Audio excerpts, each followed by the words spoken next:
The future of the U.S. Agency for International Development is in doubt this hour.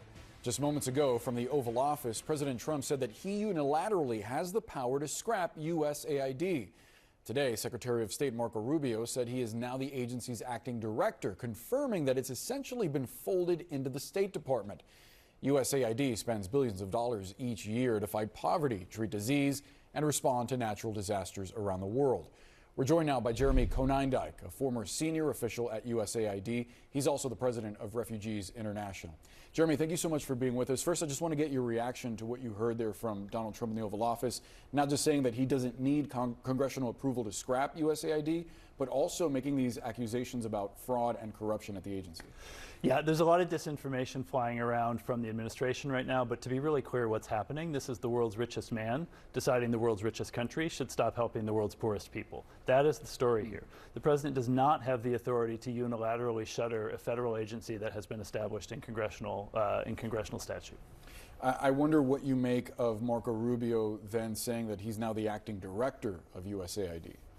I saw that. I suspect that's a sort of gambit for them to get away with saying, well, we haven't destroyed the agency as a legislative matter yet. We still have a director. It just happens to be the Secretary of State.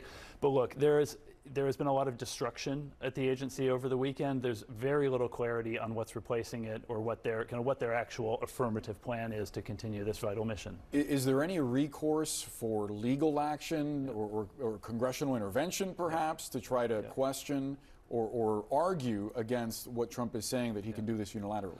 I expect there will be legal challenges. A number of members of Congress have been out front of USAID this afternoon, rallying in support of the agency, standing up for congressional prerogatives, noting that this is, in fact, a congressionally mandated agency. It can't just be disappeared.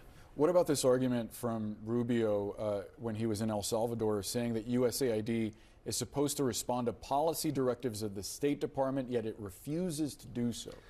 It does respond. It is mandated to respond to the policy directives of the Secretary. That's not new. That's been law since the late 1990s.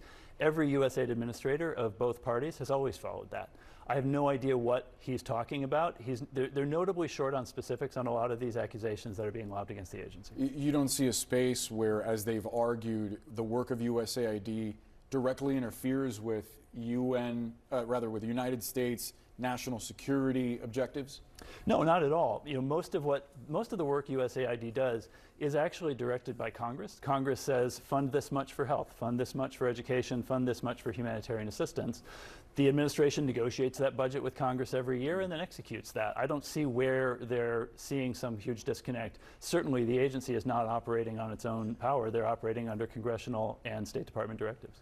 On the DOJ personnel that went to headquarters this weekend and apparently got access to USAID security systems and personnel files, what would they gain trying to access that information? What do you think their objectives were? That is a very, very important question to dig into. Like any national security agency, and of course USAID is a national security agency, part of the foreign policy apparatus, they have access to highly classified intelligence through their secure facilities. It's very, very worrying if people without the appropriate clearances got into those facilities. And if I'm a partner country of the United States that shares intelligence, I'm now wondering, is Elon Musk or is some 23-year-old who works for Elon Musk able to read what I'm sharing with the U.S. government?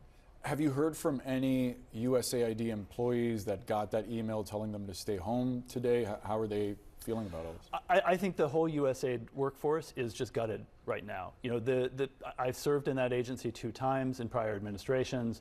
I know many of those people. They do this work, not for glory. Most of the time USAID is out of the headlines and no one pays it. This is probably the most attention USAID has ever gotten. So they are doing this because they believe in the mission, and the mission is to help support people around the world, going back to why JFK created this agency back in the early 1960s. That's why they're there, and they're gutted not to be able to do that. Jeremy Konyndyk, we appreciate you coming in and sharing your perspective. Thanks so much. Thank you.